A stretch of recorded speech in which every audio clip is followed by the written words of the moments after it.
Section 3.6, page 6. Still some more chain rule, but now we're going to work on and start looking at parametric equations. So instead of having y as a function of x, now we have x as a function of t and y as a function of t. We still want to find dy dx though. In order to find dy dx, we need to have an equation with y's and x's. We don't have that right now, but we can create one if we solve here for t, and then we can plug that back over there. Let's subtract the 3. X minus 3 is 2t squared. Divide out the 2. T squared is x minus 3 all over 2. We could go ahead and take the square root of both sides and solve for t, but not necessary. When we look over here and we see that we have y is t to the 4th, which is t squared squared. Now take this x minus 3 over 2 and plug it up here for this t squared. And we'll have y is x minus 3 all over 2 quantity squared.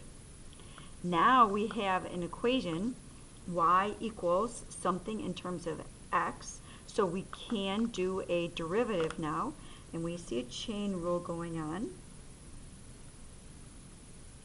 Dy dx, and the outside function is this square, so we'll do that first. 2 x minus 3 all over 2 to the first. And now we have to do the derivative of the inside, which at first glance is a quotient rule, but if we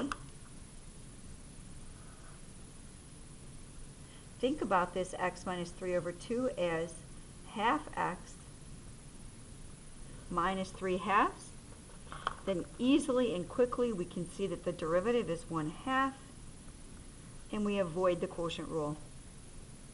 Simplifying here, the 2's divide out, and we're left with dy dx is x minus 3 all over 2. There is that derivative. That's one way to create an equation with y's and x's and find the derivative directly. Another option is to just start with those equations. X equals 2t squared plus a 3. Do a derivative of each case. So this is x equals blah blah blah t, which means the derivative is dx dt, and that derivative is 4t. If we look at the y's, this is y equals something t, so the derivative will be dy dt. That's 4t cubed. Now, we still want to find dy dx. So, we look and realize that dy dx can be written as dy dt divided by dx dt.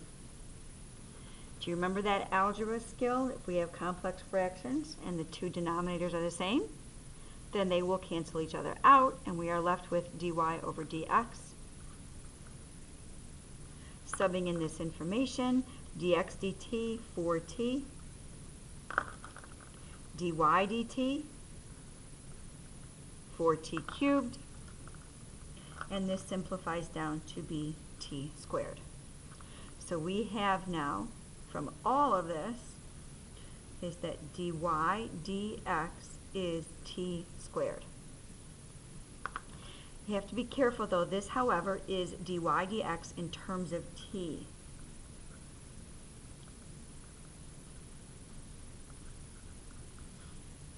We want dy dx in terms of x. So what we can do is make a substitution back, change out this t squared back into x's or y's, dy dx, and we actually did this a little bit ago right over here. T squared is x minus 3 over 2. If we didn't have that done over here, we could have absolutely done it right up here, solved for t squared, and gotten x minus 3 all over 2. and we see that the derivative is the same.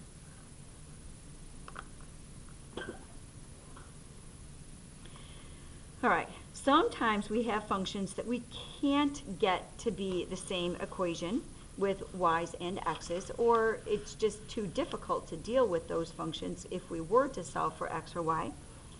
For example, on this one, if x is the sine of 2 pi t and y is the cosine of 2 pi t, yes, we could come over here and we could solve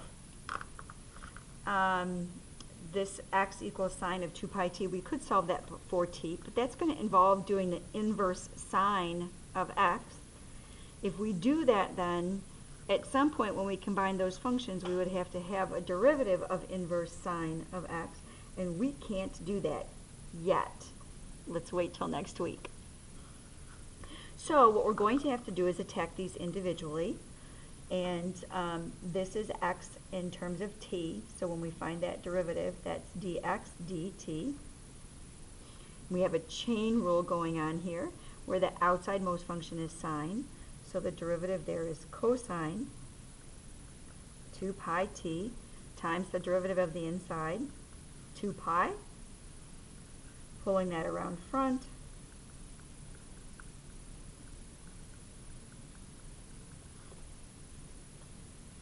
then doing the same thing for the y's, find the derivative. So dy dt, the derivative of cosine is negative sine 2 pi t times the derivative of the 2 pi t, 2 pi, and we'll have dy dt is negative 2 pi sine 2 pi t, finding dy dx. dy dx will be dy dt divided by dx dt, which is negative 2 pi sine 2 pi t over dx dt 2 pi cosine 2 pi t.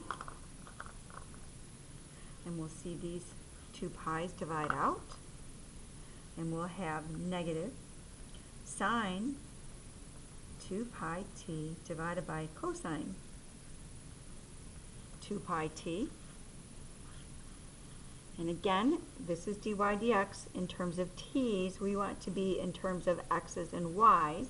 So we go back to the beginning, and sine 2 pi t is exactly x, and cosine 2 pi t is exactly y.